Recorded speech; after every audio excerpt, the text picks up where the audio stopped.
Hey, what's up? Welcome to Movie Dumpster Season 4, Episode 24. Today we're talking about J'ai rencontré le Père Noël, a.k.a. Here Comes Santa Claus, a.k.a. I Believe in Santa Claus, from 1984, directed by Christian Ion.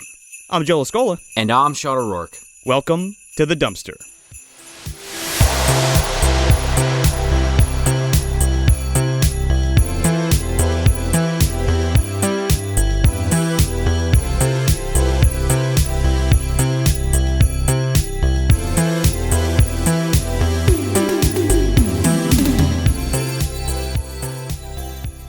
You know, I was thinking about trying to pronounce that, but I'm not even going to touch it after that, because I think, I don't know that much French. I took a class back in middle school, but that sounded pretty good. I think I said it right.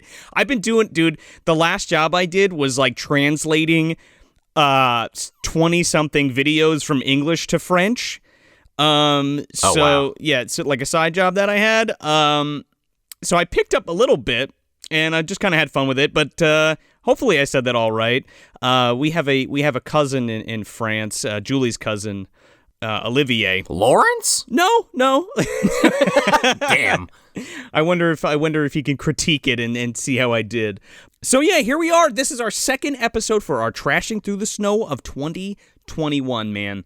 And this is, well, it's a French movie that was yeah. That was dubbed over for U.S. Video release. Yeah, this dubbing is rough. I'm just gonna say that right off the bat. Oh, it is glorious. It is such a good time. Now, here's the thing. I found this movie in a thrift store. I had never heard of it before, and I think I mentioned it on the live show that we did, but I thought this was the Santa Claus with John Lithgow, which is just called Santa Claus, the movie, I believe. Right, which you actually do have also. Which I actually do have also, but I grabbed this, and it was like $1. I was like, yeah, fuck it, whatever. And I brought it home. I didn't even read the back. And I brought it home, and I popped it in, and it's like this weird dubbed French movie with fucking... We're going to get into it, but like Santa Claus goes to Africa, folks, and... there is a fairy and an ogre in it. It's fucking weird. Yeah. I mean, when we get to the plot crunch, maybe we'll expand on that a little bit more. That's basically the movie. It's bizarre. It was a pleasant surprise, right? It was one of those ones that it was like a blind buy. Well, I thought I was buying something else, but it's kind of like a blind buy, right? And you pop it in, you're like, oh shit, I'm in for a treat. Well, me anyway. Well, I mean, we'll get to that at the end of the episode. what treat it actually is. So there's not too much about this film. Shocker. It's just like it's a French Christmas movie that New World Pictures, good old Roger. We could thank Roger Corman for picking this up. Oh my God, you can't get away from this guy. So New World Pictures picks this up in '84 and dubs it. I think they're the first people to dub the film in English, and they retitled it Here Comes Santa Claus. And again, that original title is J'ai rencontré le Père Noël, which translates directly into I Met Santa Claus from French to English. Okay, got ya. And then it's released by Image Entertainment on DVD as I Believe in Santa Claus. Okay, that was the other one that kept popping up when I was trying to find information on the movie on, the old Google machine. And I guess, that's a rights thing when they acquired it, because if I'm not mistaken, it was released in conjunction with Riff Tracks, or Riff Tracks picked it up and did an episode on it. I haven't even heard of it because I wouldn't even know what to look for, because I didn't know if it was even the same movie because of the different title, right? Yeah, same. I wouldn't know it. Again, what did I just say? And they have some classics, dude, like Santa Claus Conquers the Martians and Santa Claus and the Ice Cream Bunny for Mystery Science Theater, and Riff Tracks has done them again. Funny shit. Funny shit. I just can never get that image of, I forget if it's Santa's spaceship or the alien spaceship, but it just looks like, I think they joke about it on Mystery Science Theater, that it's a fucking chicken leg or wing flying through space. I think it might be, yeah. Like the Martians. Yeah. Santa versus the Martians, yeah. Yeah, Conquers the Martians, yeah. Yeah, I've never seen the Riff Tracks version of this, but now I need to see it, because doing research on it, I was like, oh shit, they fucking riff this. I need to see it. It's probably hilarious. I'm sure it is. I sign me up. So yeah, the lead actress of this is Karen Chéryl, or let me try that again. Karen Chéryl. Joe, are you still there, or is that the backwards talking man from Twin Peaks? I'm not sure.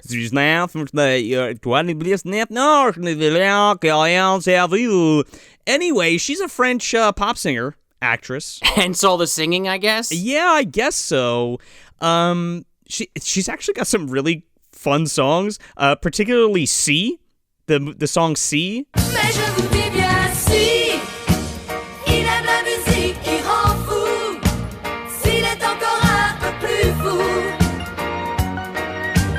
It's really catchy. I really like it. And Oh Chérie, Chérie is really good too. Oh chérie, chérie.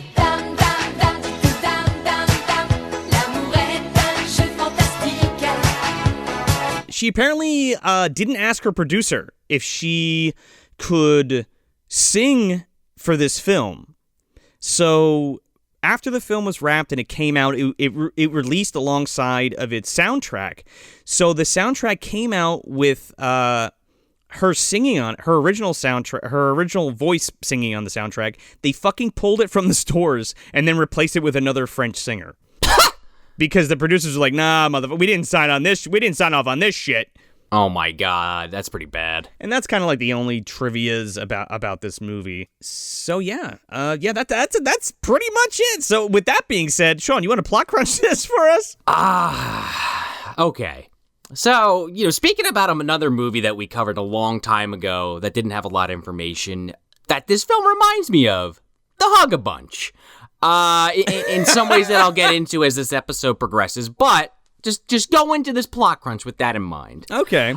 So we have this little boy whose parents, apparently it's like world news that they were captured in Africa by these like rebels and are being held captive. So he writes a letter to Santa, that he wants his parents back.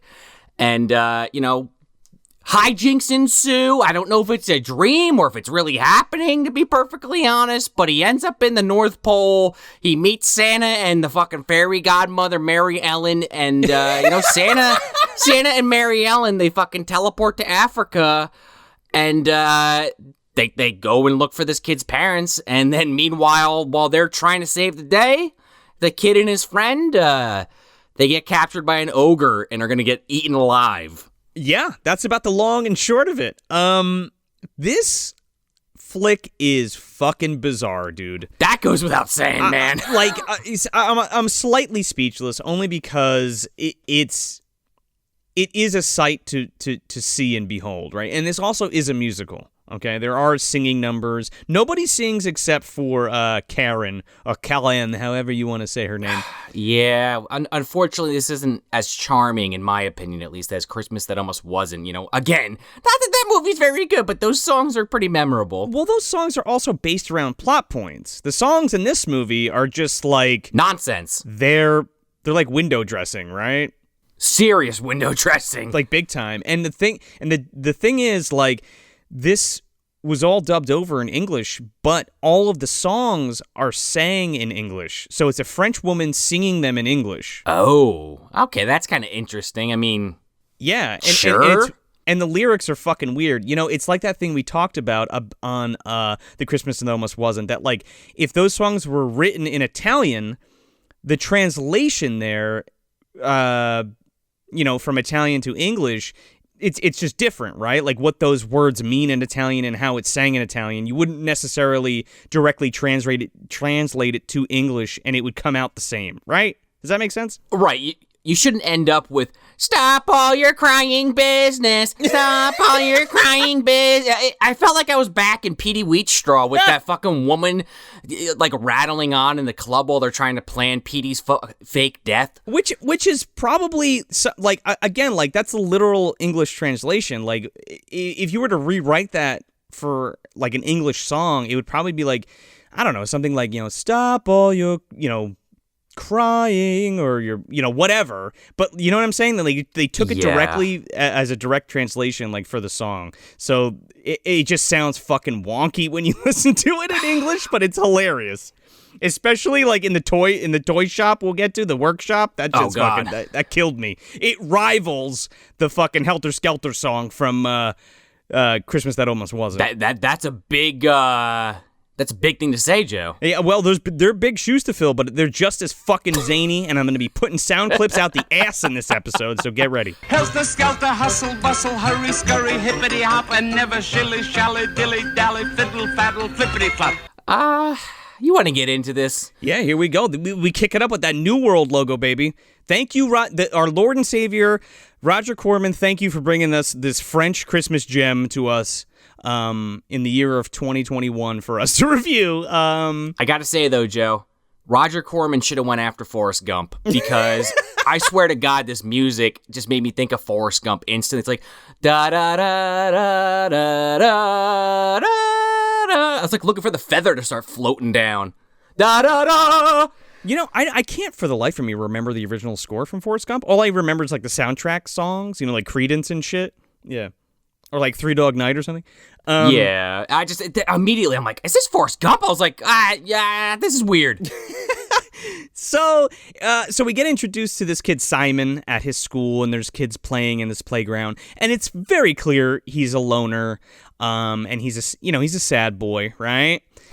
Yeah, he's like in the corner, like not playing with anybody. He's like got his face against a tree, and people are like, "Come on, Simon, play. You're a scaredy cat, you fucking dork or whatever."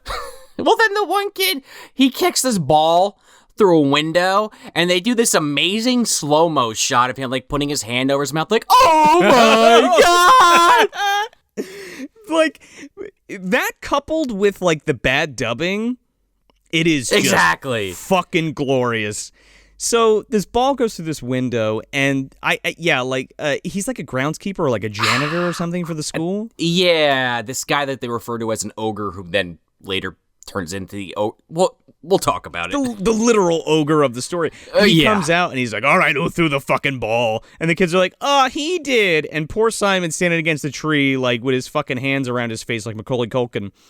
And this guy goes over to this kid and like grabs him by the dome and like jerks him by the ear. He's like, all right, motherfucker, come here, you. And he like sticks him in the chokey. Well, he puts him in Harry Potter's fucking, bedroom under the staircase. Oh, he's in there with the people under the stairs, yeah. Yeah, Dobby's in there. Oh, another visitor! Roach is in there. Uncle Frank's in there. Yeah, they're all in there. They're all hanging out. Like, oh, hey, Simon, you're back? All right. Want to play a hand of cards? Go fish? All right. So he's in this thing, and he, like, sees the Santa Claus decoration and shit. And the whole thing is, like, his parents are gone. And he lives with his grandmother. And, like, his one wish for Christmas is that his parents, Santa can deliver him his parents. So he gets to write in this fucking letter. Unfortunately, he doesn't know that his parents were part of a secret scientific operation at Oscorp. And they were brutally murdered in an airplane 20 years ago. This is true. And they've been hiding out in Africa ever since, yeah. Yeah. Check out that Amazing Spider-Man 1 and 2 commentary tracks we did with Tony from Hack the Movies. That Patreon exclusives to Movie Dumpster and Hack the Movies, if you all are Patreons for both of those. That's the plug. Oh, and before we move on from Hack the Movies, Joe, you were just on it again. I was. Yeah. It premiered yesterday as of this drop. I was on the Lord of the Rings episode, the Fellowship of the Ring, with the lovely Johanna and, of course, Tony. So go check that out. Head over to Hack the Movies, like, subscribe, do all that good stuff, and yeah, check it out. And then you might as well just go back and listen to Jack Frost 2 again after this. Like, fuck it, just complete the loop. Yeah, you got to catch up, because this is the second one, baby. This is the second Trashing Through the Snow episode. So this kid's at home, and we're introduced to his grandmother, and again, like, his parents are gone. They went on an expedition to Africa and never returned, and just to, like, hit it home, he's got this fucking poster above his bed of the ugly duckling. Like we didn't get it enough that, like, he's this outcast weirdo kid. Like, he really had to fucking nail it home with that. Yeah, talk about on the nose. It's so on the nose, the pimple's, like, hitting the forehead. So yeah, he kisses his picture goodnight, and he's like, all I want for Christmas is my parents. I'm going to write a letter to Santa. And right out of the fucking gate, Karen's singing. Bits of string and a thing, colored lights and angel wings, like the star in the sky that the wise men followed by. We'll prepare Christmas Day. Fuck every other religion, the Jewish and the Muslims burn in hell. Christmas, Christmas, Christmas. I'll tell you what, man, she's looking good. She can sing to me all day if she'd like. Well, the thought literally never crossed my mind, but sure. So she sings her song, and again, it has nothing to do even like with the plot. It's just like a divergence from what's happening. It's not like It is about Santa Claus. it's about Christmas and how fun Christmas is, Yeah. and like the odds and ends of doing Christmas things and family or whatever and getting excited for it. I gotta say, though, these kids look like fucking drones. They look like they're about to fall over with, drool hanging out of their mouth. They gotta be on some MD Oods or something. They look like zombies. Yes, please sing to us. We love it. Can I have another candy cane laced with cyanide, please? Well, then she asks them, like, what do you want for Christmas, little boy, little girl? And the one kid's like, I want a robot. And I'm sitting there like, okay, we talking like the Rocky IV robot? It's going to come out and hand him a beer, bring the birthday cake out? Or is this going to be chopping mall and this kid's head's going to get blown up? Like, what are we talking about? Or does he want like a fucking Achilles robot jocks robot, Who knows? He's going to go inside and start fucking piloting it around. Santa, I've already killed you. Santa gets into like his own mech. He goes into the other one with the dick thing, but it's like, I don't know. Go back and listen to that Robot Jocks episode if you want to know what we're talking about. Instead of the dick mace, it's just like a giant like candy cane dick that comes out and like punches him. Could be. Completed the thought for me.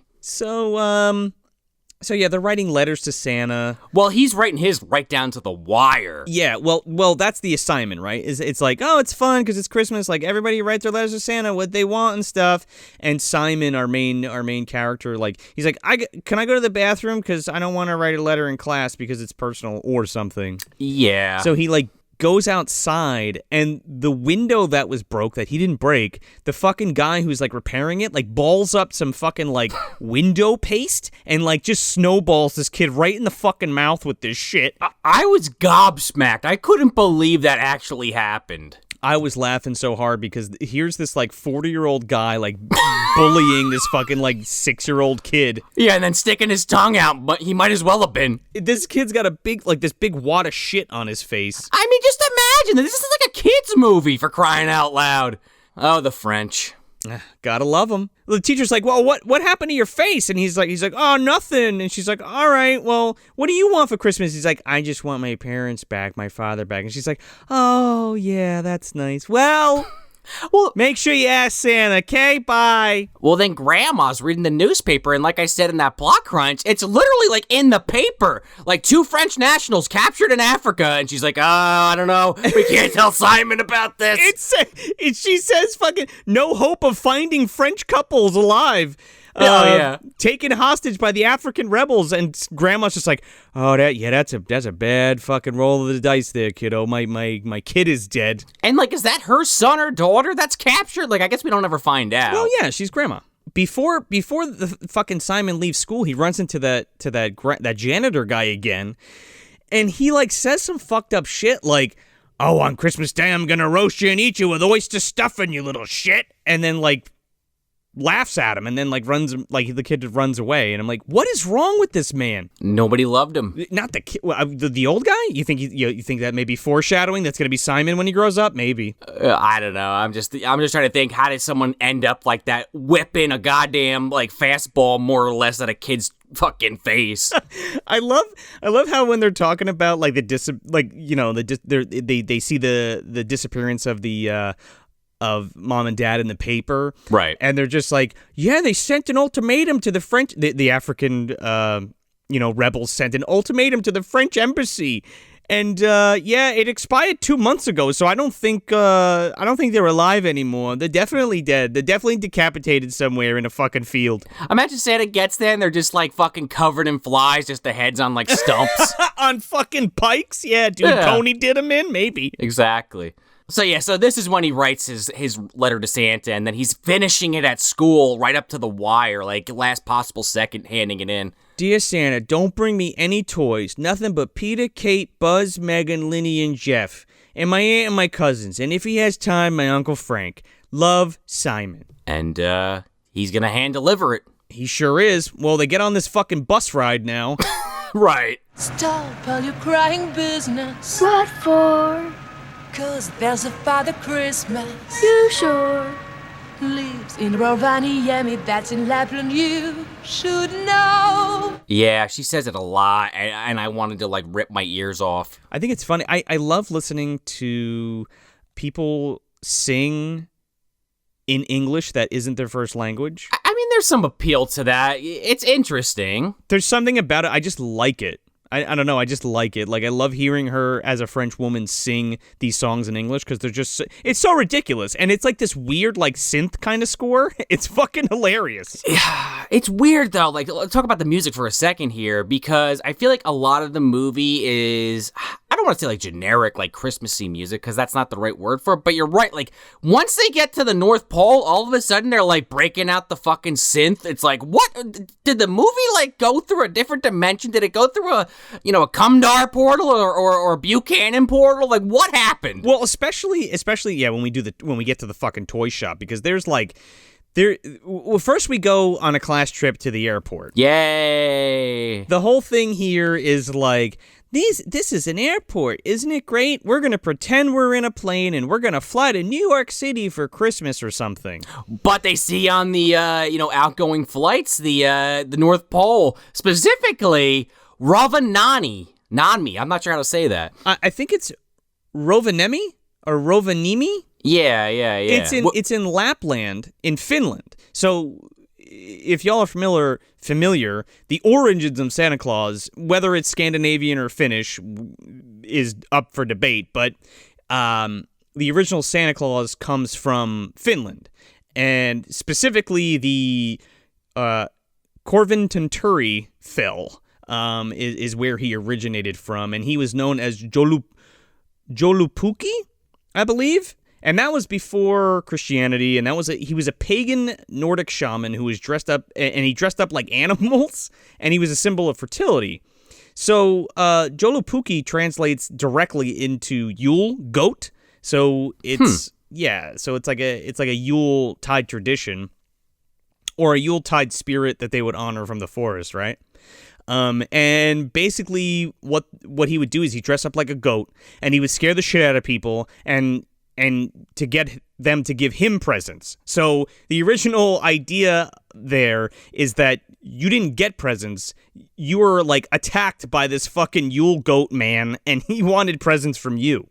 Yeah, I remember reading that before, now that you're talking about that. And that's kind of like the Santa origin. I went off on kind of like a side tangent, but no, this is important stuff that the listeners need to know, that we need to cover, Joe. Well, it's also interesting because, like, I thought, like, we talk about like Sinterklaas and stuff like that. Like, he's even older than that. Yeah. And then the direct Papo Gijo. Yeah, and like the direct correlation between Saint Nicholas and Santa Claus is somebody else entirely. Well, I mean, I don't, that's like a whole thing where, like, other religions are just co-opting fucking shit, and that's been a problem for, like, hundreds of years. Well, yeah, and it's the adaptation thereof through different religions. But, like, St. Nicholas specifically was a Greek Christian bishop.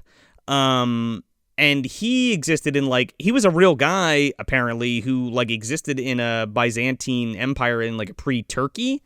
So it's Turkish, so there's a little bit of argument there that Santa Claus's origins come from Turkey. But again, like, we're talking pre-Christian when we're talking about Joulupuki, you know what I mean? If I'm saying that correctly. Yeah.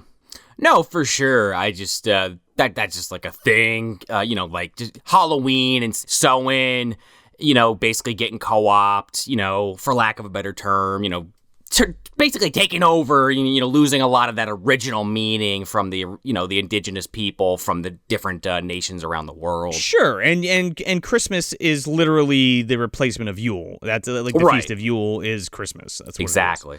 It is. Just replacing the pagan tradition and conveniently having Christ's birth on the same day. But anyway, well, if you actually went to your CCD classes, Joseph, they will tell you that they moved it closer to then for reasons that I forget. So I obviously didn't study very hard. But they moved it closer to that to overshadow the original religions, the pagan religions. Makes sense to me. But what's a great like that keeps in tradition with that idea? Rare Exports. Have you ever seen that? No. It has this idea that Santa is like a wild man of the woods. It's similar to this, the Jolapuki or whatever. It's similar to that where like each year like a new Santa is captured. It's a whole thing, man. We got to cover it. All right. That's kind of interesting. It was a short film that was turned into like a horror film, like a docu-style film turned into like a horror film. It's really fun. We should definitely cover it at some point, even maybe in a short form. But yeah, anyway, let's take a fantasy plane ride, shall we? Well, actually, we're taking a real fucking plane ride. I don't know how these kids... Okay, so Simon and his friend, I believe her name was like Elodie. Elodie, yeah. They somehow... Again, I feel like this is a dream, but it's non-consequential to the rest of the film. Or inconsequential. They just get like kind of like plucked out of the group and are like, oh yeah, these kids are supposed to come with us, and they get given these like passes and then get like put on the plane, and it's like very clear that they're by themselves and they're like 8 maybe. There is a through line with this movie that runs that runs through it where this kid constantly says stuff like, well, if I wish it, it'll come true, and if I will it, it will come true. And like even... Well, that's because his grandpa told him before he passed away, if you just wish on something long enough, Simon, it'll come true, but it'll also give you an ulcer. Because I want it to happen, so it will. And this woman comes out of nowhere and like puts on like these boarding passes and like, oh, you're the 2 children we've been looking for. Quick, get on the fucking plane to what the fuck is it? Rovaniemi. To someplace way colder than France. Let's put it this way, and they are not dressed properly. I fully expect them to come out like I'm not trying to say if this really happened, because it's about Santa Claus and an ogre in Finland, but I just imagine that it would be like Cool Runnings when they first come out of the airport and they're just blasted with snow and they're like frozen immediately.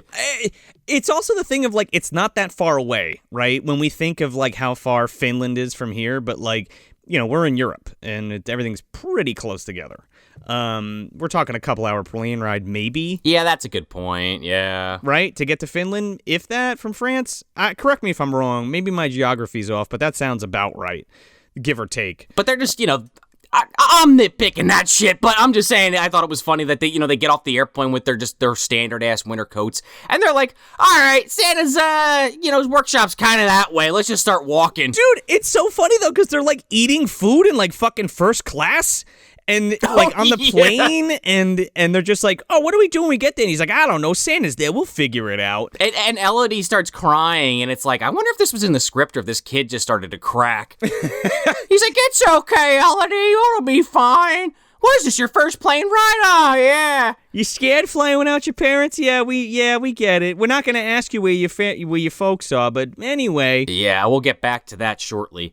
Because they step off the plane and they start walking in the woods, and Simon's like, wow, this is fabulous.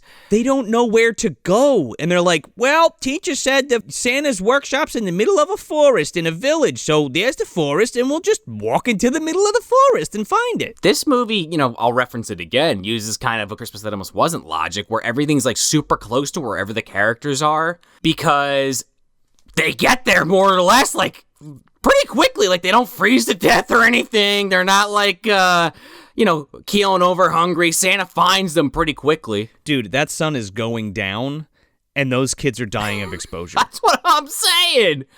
They're losing a few fingers and toes. Oh, yeah, they got frostbite out the ass. Because, like, they're, like, convincing themselves. They're like, oh, we're not hungry. I'm definitely not hungry, and I'm definitely not tired. And I'm definitely not cold. We're walking through a desert or whatever. And then they hear, like, a wolf, and they, like, freak out. But you find out it's just Santa's wolf dog. So the kids are, like, ready to roll over and die. They look like fucking Childs and McCready, like, at the end of the thing. Oh my God, you're not wrong. And he's like, don't go to sleep, you'll die in the cold. There comes those JINGLE bells, man, because fucking Santa rolls up in his sleigh, and he's like, oh, you kids, what are you doing out here? It's like, get in the sleigh, would you there? Have I introduced you to my son, Pino? He's dropping a bottle of Jack as he's walking over. Dude, Santa's had more than one nip at this point of the night, right? He's been hitting that eggnog all day long. For sure. This fucking dog runs up. It's supposed to be a wolf, but this dog runs up, and they're like, oh my God. And Santa's like, don't be scared. If you believe wolves are nice, they're nice. And if you believe they're mean, they're mean. And that's it. That's the way this works. Okay, he's my puppy. Let's go. Good thing he didn't try to use this logic in Bad Moon. Dennis the Menace would have been fucked. Could you imagine if Dennis was like, you're a nice werewolf, right? Gets his head... I mean, he almost gets his head ripped off as it is, but that could have went really south. His fucking face gets cleaved off like Chucky in Child's Play 3 with one swipe. Mr. Wilson would be very happy. So he takes these kids back to his house, and they're like, okay, kids, get on the bed, why don't you? And they, like, fall asleep, and then... I don't know, Santa's being creepy. He's like making them cocoa and shit and kissing them on the forehead and stuff. And he's like, okay, so how can I help you? As he takes his belt buckle off. Is it hot in here? Maybe. So, like, they're here. We'll talk about what actually happens, but they're here for, like, I don't know, like, what would you say, 3 or 4 days? Yeah, give or take. Overall? Yeah, give or take. Let's just say this isn't a dream. Let's keep those days in pocket, right? Especially for the end. Sure. Because Elodie's parents, at least, have to be wondering where the fuck their child is. I mean, I get the other kid's trying to find his parents, but, like, the other kid, like, is she homeless? Does she have parents? Well, I have a theory on that, too. Oh, okay. I had to bring that up, because the whole time I'm watching the movie, I'm like, this is, like, bizarre. Like, somebody's not looking for this kid. Well... to your point of this all being a dream, like, I think Elodie is, like, made up in his head. Like, she's his, like, invisible friend or, like, imaginary friend, you think? Maybe. And then I guess, just the way this movie ends, I guess it isn't a dream, but I'm not really sure how anything makes sense. This is like a fucking movie dumpster universe, the film. But Elodie is still a non-corporeal form, in my opinion. I could see it. Yeah. So... Santa's like, oh, tell me your names. And they tell him his names, and he's like, makes them breakfast and shit. He pulls up his directory on a computer. Oh, wait a second. First he's looking through his book, and he's like, fuck this. Not even Prune's in there. Apricot? No, Prune.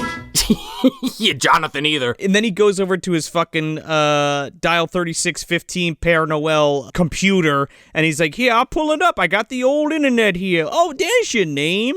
Elodie Perret and Simon whatevers. You want a doll? Oh, and you want your parents back. Special note, they're in Africa. Lost. Uh-oh. And he's like, okay, Santa, can you help me out or what? And Santa's like, what the fuck did he say? Oh, you're the little boy who wants his parents for Christmas, right? It's not a toy there, kiddo. It's politics. And you don't want politics in your stocking. Come check out my reindeer. Let's just forget this conversation ever happened, kids. Let's just forget about your folks, because they're probably dead in a concentration camp somewhere. Isn't Rudolph handsome? It literally cuts to them, like him, like the reindeer, like pulling like elves in canoes to the workshop. Yeah.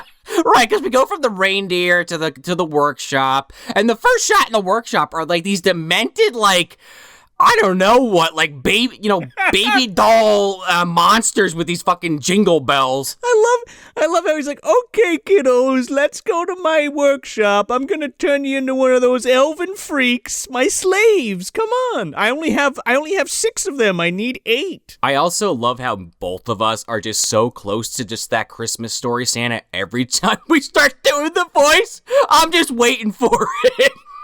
That's just my Santa voice, dude, straight up. I mean, it's either that or Mickey Rooney, take your pick. Well, yeah, the moon, the stars. Yeah, that's crazy Mickey Rooney Santa. Yeah. So then the elves come in and they meet the kids, full on in the workshop. They get into this workshop and it's like this epic fucking synth music.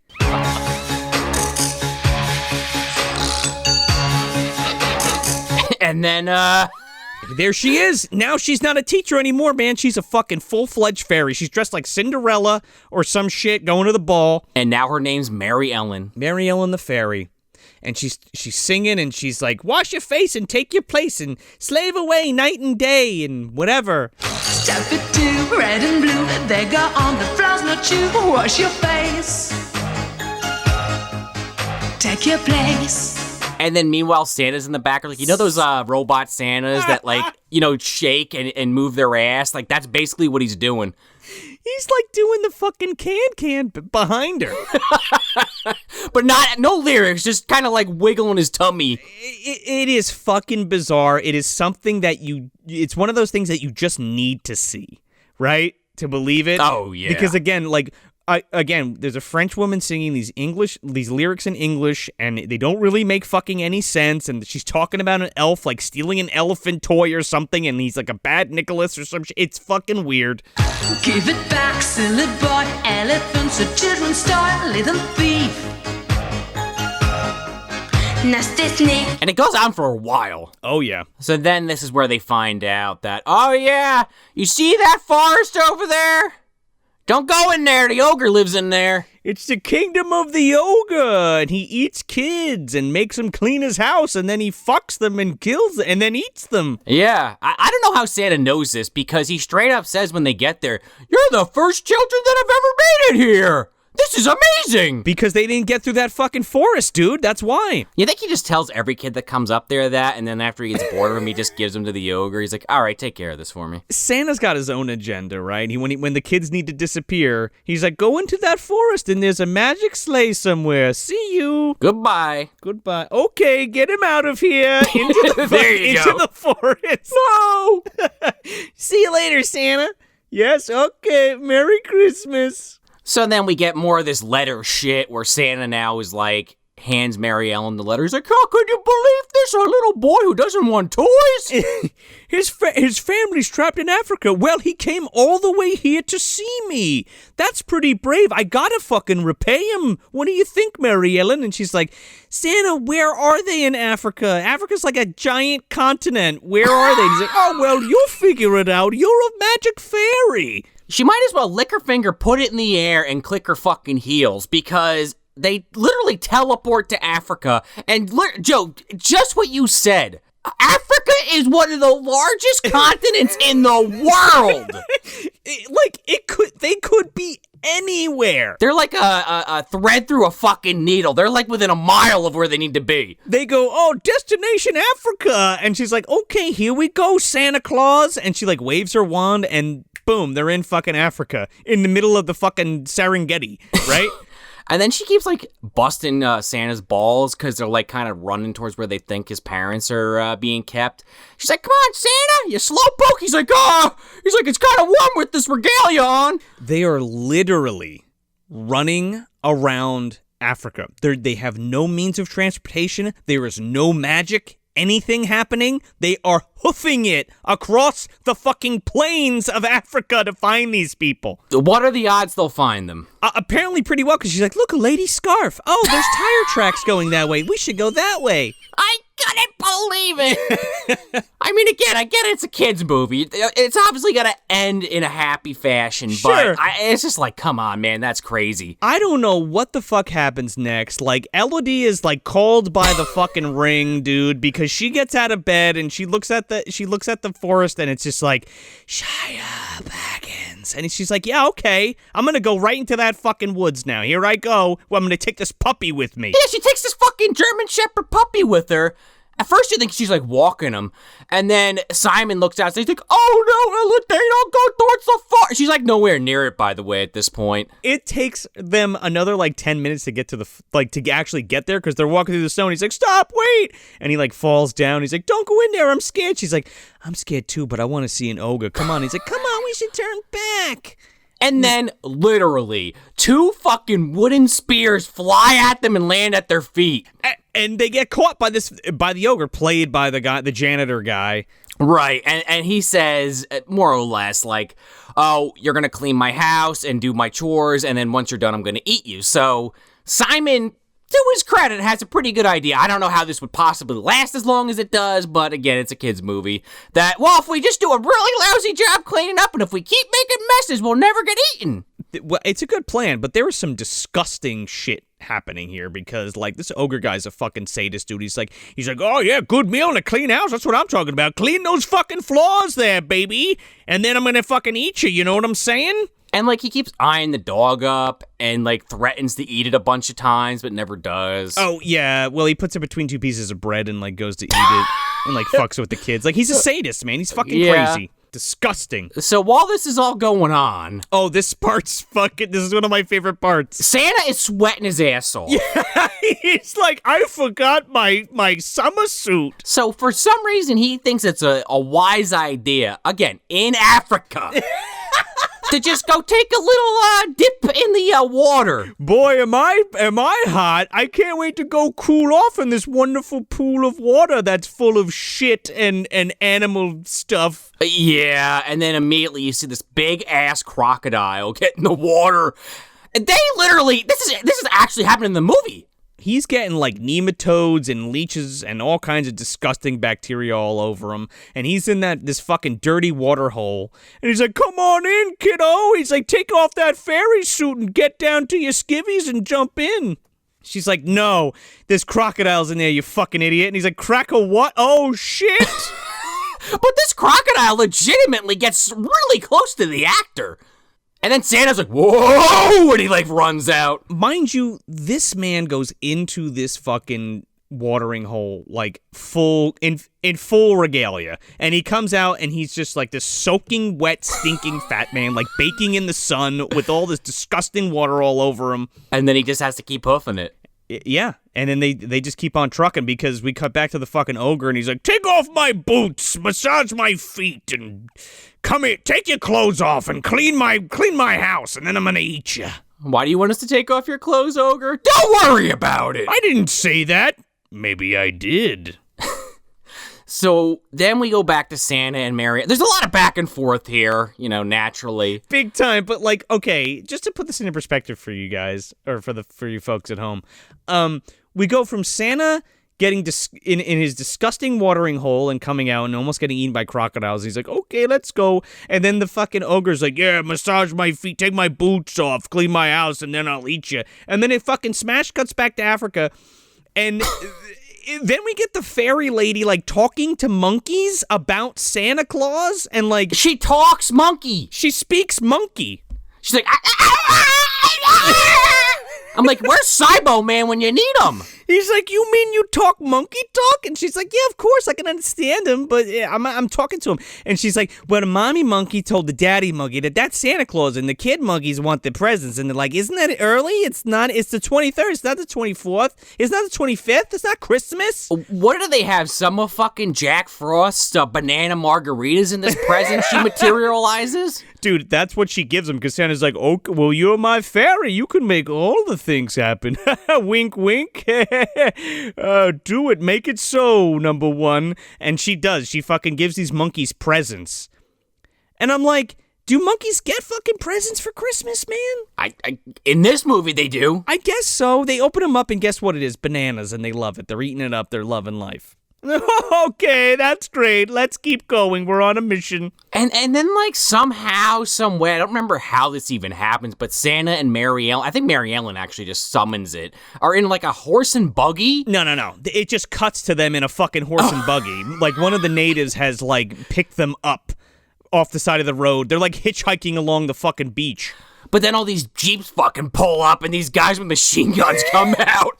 Dude, cue fucking U2's Do They Know It's Christmas, man, because they ask all these people in this village. They're like, oh, do you know where these people went? Like, and they're like, you're Santa Claus. And he's like, yeah, that's great. We know. It's not Christmas yet. Where's this kid's parents? And they're like, oh, I don't know. They went far away somewhere.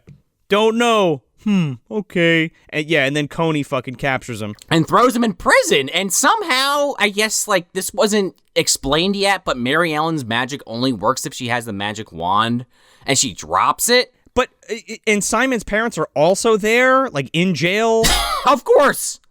Who else would it be? And the whole thing is, like, this warlord guy. I don't, it's a rebel, I guess. I don't know if it's a warlord or a rebel. I'm just assuming it's rebels because there's a lot of strife in Africa that just has been going on for like what feels like decades. Sure, but let me put it this way. I don't know who the good guys and the bad guys are.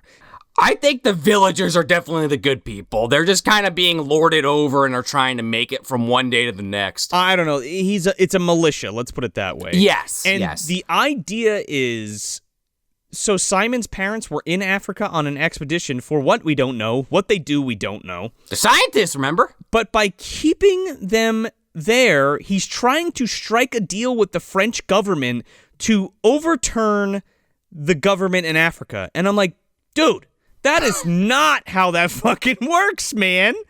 And you're a militia of like 10 people. What are you talking about? You know, it's a pretty good idea now that I think about that. I should call Burger King and say, you know what?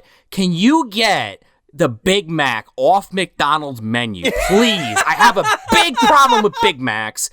Come on, can you do me a solid? Otherwise, I'm going to kill these fucking 2 people. That's basically, yeah, there you go. Yeah. I Americanized it. Santa and the fairy like try to ambush the village and they get caught because she's talking too loud. And he's like, oh, way to go, you big mouth fucking fairy. Now we're caught. Right. I completely forgot that's how they got caught. That is just so stupid. Because Santa's like, yeah, we got to be real quiet. And she's like, huh? What? So in this whole process, she loses her fucking magic wand and she gets taken in by the militia people, the militia leader guy, and he's like, what are you doing here? And they're like, I'm Santa Claus, and this is a fairy, and we're trying to fulfill this kid's wishes where he wants his parents back, and you have them in a jail cell. And he's like, what are you talking about? He's like, are you from Moscow? Are you Russian? Are you CIA, FBI? And they're like, no, I'm Santa Claus, and I'm a fairy. And then he locks them up with Simon's parents. And Santa is fucking pissed. Santa's like, how the fuck am I supposed to deliver toys now? Shit! He's like, it's Christmas Eve! Damn it, Mary Ellen, you asshole! Mary Ellen, it's all your fault! What do you mean you dropped your fucking magic wand? We're fucked! You ruined Christmas! We're gonna be eating this fucking coconut slop for the rest of our lives. Get used to it. By the way, your son's very nice, folks. He's at my log cabin. Then we go back to the fucking ogre's whatever, cave or house or what have you.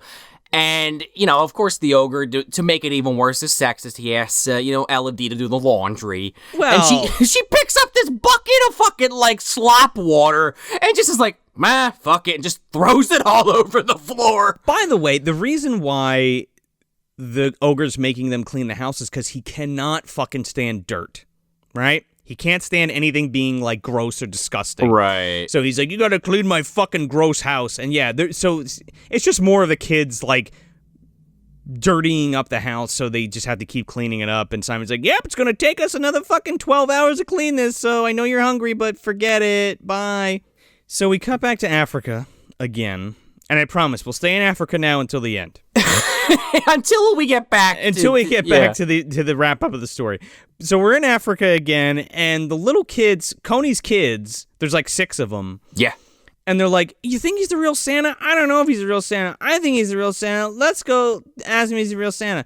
So these kids hatch a plan. They steal the guns from the guards, and they're just firing off rounds in the middle of like the fucking of the plains, like behind this tree, and the militia leader and the rest of them like go running over to the tree. They're like, oh shit, it's war or whatever, blah blah blah. So they're like shooting at the tree. Like they could have killed these kids first of all. Yeah. And then these other kids go into the hut. Now, mind you, it's not like a gate. There's no lock on it. It's just like a fucking cloth door. One kid goes in and he's like, and he comes back out and he's like, it's Santa. He told me he's Santa. And they're like, really? And he's like, yeah. And they're like, okay, Santa, you're free. And he's like, oh, really? Okay. Come on, everybody. Come out of the hut now. We're free. And then, like, I guess Santa just can only be teleported. Like, Mary Ellen can only teleport one other person because they're like, all right, Simon's parents, there's a Jeep there. Just, you'll be okay. Why the fuck don't they fucking teleport them back to the North Pole? Why did they give him a Jeep? Because maybe, again, this is all a dream and somehow Simon's parents just escaped. I don't know. Maybe they did. I was also thinking, like, this is like a heavily fortified area. I hope they don't hit a fucking landmine. Man, I guess. Like, that is a dangerous fucking thing, because now they're still on the run. They have to get back to the African embassy. They have to get the fuck out of Africa. They have to get cleared and all that kind of shit. I mean, what if they run out of gas? Like, Africa's huge. Yeah, what if they get killed by a fucking lion or something? Like, who knows? Or a hippo, maybe. World's most dangerous animal. One of. So Santa's like, okay, we did a good deed. Back to the North Pole. And I guess he's like going in to tell Simon, like, hey, Simon, we broke your folks out, but they're kind of on their own until they get back to France, buddy. And they're not there. Well, Mary Ellen's like, oh, Santa, I knew it. Look at these footprints. Like, they would be for... They went right into the forest where I told them not to go. And he's like, oh, shit, I'll get the elves. You go ahead. Yeah, he summons the elf troops while Mary Ellen sings again. Okay. Santa has a whopping total of 6 elves that join him. And Mary Ellen, for some reason, transforms herself into Little Red Riding Hood and then sings a song about it. Now, I'm okay with the costume change, right? Like, I'm here for that. Like, sign me up. But, like, it just doesn't make any sense. 5 for 2 and feeling very strange. Eyes are blue and tears like falling rain. Feel a bit like Little Red Riding Hood. And then they also throw this really weird, like, blue overlay on top of this song. I feel a bit like Little Red Riding... Well, you turned into Little Red Riding Hood, so yeah, I guess so. More like Little Blue fucking Hood. I don't really get the overlay. It's weird. It's like the only time in the movie they do this. I don't know. She's not in there. You know what it might be? It might be Ogre Vision, dude, because he grabs her, like, immediately. Yeah, he's watching her. This bitch just can't keep her mouth shut. She's singing through the fucking ogre forest, and he grabs her. She likes to get caught by being very loud all the time. And wouldn't you know it, she gets dropped off at the fucking, you think she's like has a plan to save the kids, right? She gets dropped in the ogre den, and he's gonna eat them all. With cream cheese. Yeah, with cream cheese dressing. And Simon's like, great, you're a fairy, get us out of here. She's like, oh, guess what? My magic doesn't work in the ogre kingdom, sorry. This is like the worst fairy godmother ever. If her magic doesn't work, then how the fuck did she do the costume change? I blame John Hurt. Don't lie to me, you fucking liar. She wanted the kids to break her out of there because you did it. You were triumphant, right? Like the kid got them out, not me, not magic. The power of the human will, man. Yeah. Yeah, Danny Aiello told us all about that. Danny Aiello's fucking smiling and waving like Mufasa from the sky. Talks from the dark side. Way to go, kiddo. Way to go, Simon. That's my nephew. Yeah, Santa's going to get a soak before he comes to save him. Going to the big soak in the sky, dude. Yeah. So, yeah, you're right, though, Joe. It is one of those things where they want the kid character to save the day, and he basically pushes a torch into a rope that has a chandelier, and it drops on the fucking ogre. Not before, yes, that happens, but not before, like, Mary Ellen, like, is talking to this ogre, like, give me some sugar, baby. Scandalous type of way. She's like, yeah, you want to eat me first because I got more padding. You know what I'm saying? You want to fucking lube me up in some of that French dressing, a little parsley, a little rosemary. What do you say? Eating out tonight, big guy, or what? And it's just like, okay, and the fucking and then the kid drops the chandelier on his head, and Santa kicks down the door. He's like, okay, elves, go beat him up. Give him a good wallop. And then they take out the ogre. They don't even take out the ogre. The ogre's fucking taken out by the kid. And it's just funny because... Oh, yeah. And Mary Ellen's just like, oh, yeah, way to go, Santa. You got here a little too late. And then they just start frolicking in the snow. And... You did it, Simon. You did it. You're amazing. And congratulations. Your parents? I don't know. You'll see. Merry Christmas. And then they fucking... load up the truck, and they fucking head to Beverly, man, because they're flying in the fucking sleigh now, and you're like, okay, is the movie almost over yet? Is he going to be reunited with his parents? No, because we have to go on a fucking trip with Santa Claus across the world to deliver presents. They literally go past the fucking airplane, and speaking of John Lithgow, dude, yeah, it's a nightmare at 20,000 feet. Some guy looks out the window, it looks like he, like, shits himself. I'm surprised the pilot didn't fucking hit the side of a mountain after seeing that. The elves, man, that was the gremlin. It was one of the elves, yeah. And then Santa goes like supersonic and is like moving around like the Flash at like light speed. He goes fucking plaid, dude, to get out of there. And then we basically see them kind of drop some presents off like you see in a lot of these Santa Claus movies. And then he kind of drops them off randomly. Yeah, but like, why are they going on the escapade to like drop presents off? Like, and the fairy disappears at 12 o'clock and she's like, hey, just let you know, I'll always be with you, and you're brave. And I disappear every night on this night at 12 o'clock, but I come back every December 23rd to help Santa Claus. Okay, bye. I only live one day a year. It's my sad existence. And I satisfy Santa all of his desires with my magic wand.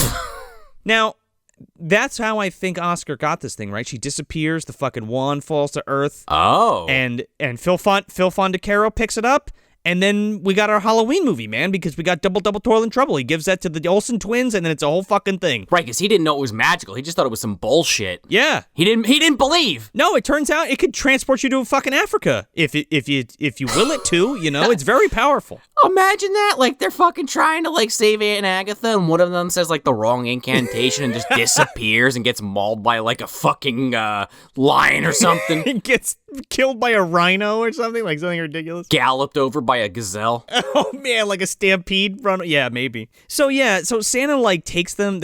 He's like, okay, I gotta drop off presents to this one house first, and like Santa's taking a year and a day to get down this fucking chimney, right? Like, there's no way he's visiting all these houses in one night. He's like, okay, maybe one's enough. Come on down, kids. You want to see what it's like?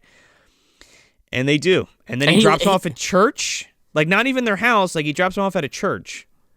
Oh, right, yeah. And then Simon, he goes in, and, you know, Grandma's not concerned at all for some reason. And he's like, takes his shoes off because I guess, well, he's been out in the cold all day, and he puts it by the fireplace, and he gets in the bed. That's like a Euro thing to put your shoes out, and you fill them with candy or whatever. That's also a Krampus thing too. Like in Germany, or Deutschland, you leave your shoes out for Krampus, and he fills it with candy and shit if you've been good, or if you've been bad, you know, he beats you with fucking reeds and puts you in the river and stuff. But I guess that's a thing in France. He goes home and he like, not only does he set his shoes out, but he sets out 2 chairs for like his mother and father. Cause like, I guess he wants them to appear in the chairs, I guess. Yeah. And then we go to this church, and I couldn't believe Elodie's parents, they were freaking the fuck out. But, you know, they gotta watch this choir sing, so it's like, all right, get up there, kids. Come on, get up there. You gotta sing. You were missing for like 3 days, but you gotta sing. We don't even see Elodie's parents, man. Simon goes up to... I know, that's just my narrative. No, I know, but Simon goes up to his grandma. She's like, oh, my boy, okay. And the teacher's like, where have you been? You're late. We gotta sing. You've been missing for 4 fucking days. It's stupid. I'm sorry. I know it's a kids movie, but it's stupid. So they go up there, and of course we get our one last song from Karen. It's like what? She's like singing about Noel and shit, and it's just like, yeah, okay, cool. Bless this happy morning, Noel, Noel, Noel, Noel. And then the movie doesn't fucking end, because we got to go back to the house, we got to kiss fucking grandma goodnight, we got to read the fucking letter again, and then we go to sleep, then we wake up, and then we got to go outside, and we see the southbound shovel slayer fucking reunite with his son and kiss his granddaughter, and then he comes back inside, and then his parents are waiting for him. Simon? Oh, Mom. I got the milk, eggs, and fabric softener, but I trashed Buzz's room. Sorry. And all those doors where the lock is broken, just ignore that. I love how the police like drop them off, but they're not in new clothes or anything. Like they couldn't take a shower or like change into like, you know. Couldn't give them a blanket. Yeah, or like warm clothes. It's fucking cold there. Anyway, they hug, and it's the Christmas miracle, Sean. And it's lovely, and there's another fucking song over the credits, and then there it is. Beautiful. Yeah. I do kind of think it's hilarious, though, when his parents do come into the house. Like, Simon's kind of, like, creeping up on them, and they're sitting in the chairs he set up for him. He's like, ooh. Santa left them right where I thought they'd be. Hooray. And yeah, you're right. That's the movie. Beautiful, beautiful. Where is this, what Christmas present is this under our tree? Oh, man. I'm sorry to do this to you, Joe, but this is snowman poop. Oh, you got it, man. No, that's fine. Go for it. And for the uninitiated, snowman poop is this crappy, dollar store decoration that my mother had for years. It is literally a plastic bag with some cotton balls inside of it, and it says snowman poop on it.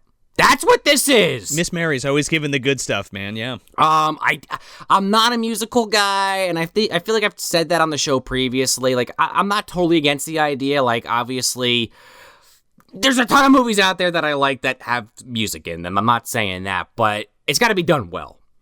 And in my opinion, it isn't in this. And to Joe's point that he made a little bit earlier in the episode, maybe if this was in the original language, it wouldn't be as grating for me. But sure, I just was like, I think the last movie that did this to me was like Haunted Ween, where I really was just, Haunted Ween is excessively worse than this, in my opinion. But this was just really hard to sit through.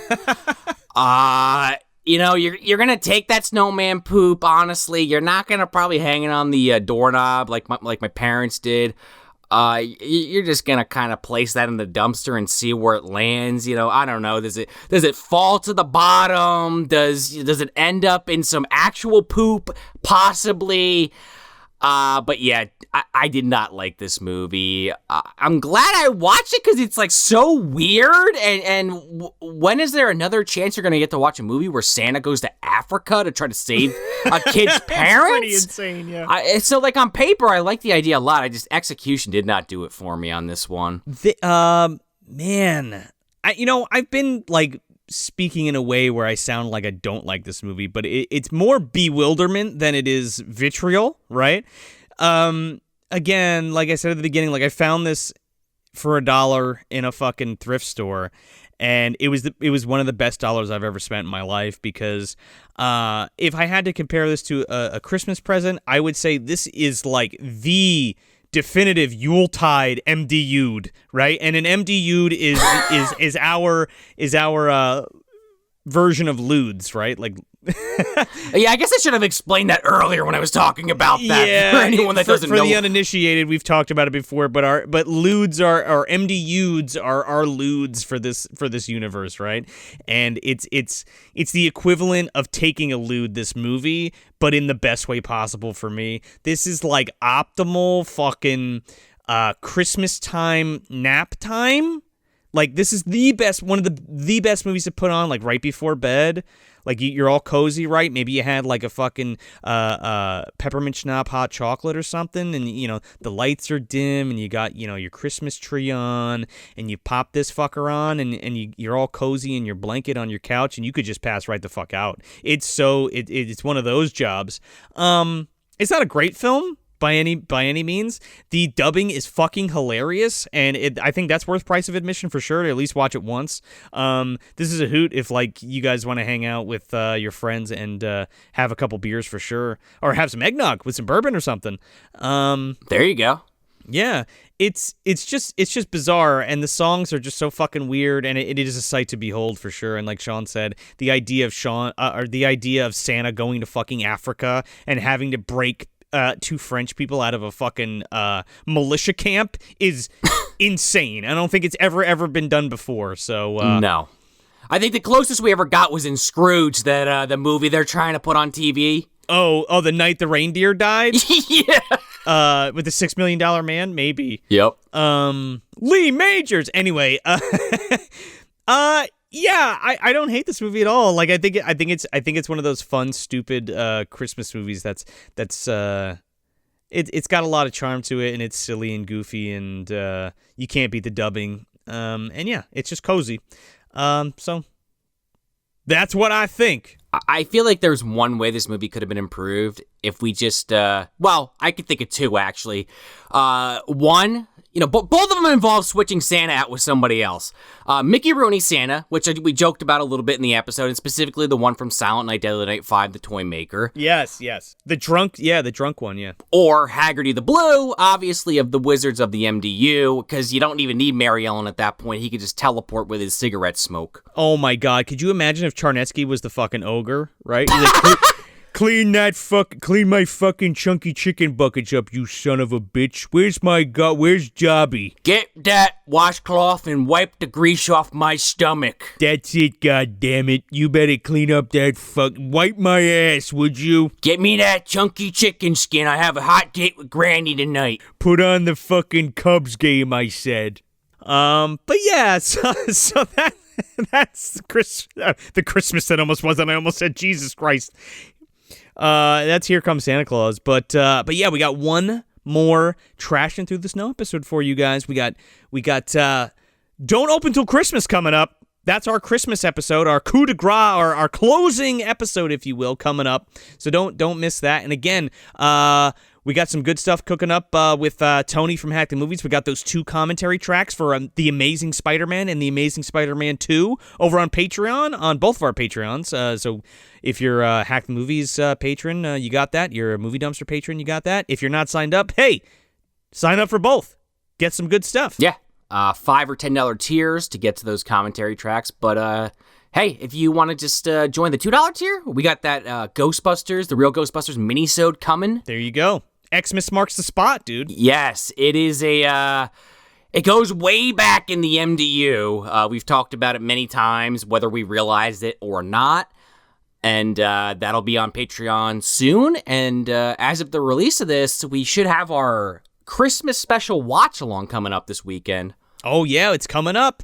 If you're on Patreon, don't miss it. It's on Sunday. This drops Friday. And if you're not signed up for Patreon, go do it and come hang out with us. It's going to be our holiday special, our Christmas special.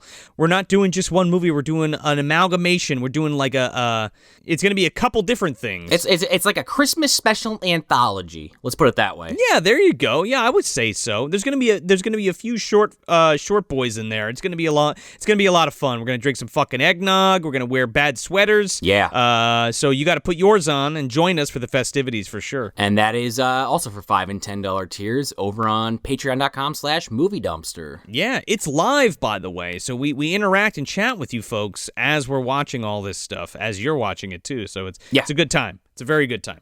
But beyond that, I think I think I'm ready to go to the North Pole or wherever the fuck this Santa Claus lives and, go have a chat with the Ogre. Oh, yeah, and don't forget, definitely check out that the Fellowship of the Ring episode 2 for over on Hack the Movies that myself, Joe, guested on. And we ask you every time, do us a solid. Spread some of that dumpster cheer, would you? Go over to wherever you get your podcast. Leave us a 5-star review. If you dig the show, please. It really helps us. If you're a longtime listener and you've never interacted with us before, hey, do us a favor. Come on. Give us a like. Give us a subscribe. Give us that review. It really helps the show reach a new audience, So yeah. It's the gift that keeps on giving the whole year, And I know there's about 5,000 of you on Instagram. If you could maybe, give that review. Maybe head over to YouTube, subscribe. We'd appreciate it. We're getting close to that 2,000 mark. And we want to keep growing the channel as we go into season 5 next year. So, like Joe said, do us a solid and check those out. And one of our most recent episodes has over 1,000 plays on it, and we don't have 1,000 reviews. So why don't you go over there if you like the episode and leave us that review, because we'd really appreciate it for sure. Exactly. So that's it. That's J'ai rencontré le Père Noël, a.k.a. Here Comes Santa Claus, a.k.a. I Believe in Santa Claus, from 1984, directed by Christian Eon. If you want some more good, bad, and god-awful movie goodness, head over to MovieDumpsterPodcast.com and follow us on all of your favorite social media and streaming platforms. You can also head on over to our Patreon page and sign up for the $2, $5, or $10 tiers for monthly exclusive content, or drop by our merch store and grab yourself some non-committal swag. Yeah, and for no money at all, you can leave us a 5-star review on Apple Podcasts or wherever you get your podcasts to support your favorite show. I'm Joe Lascola. I'm Sean Allez du Flamage O'Rourke. Thanks for visiting the dumpster.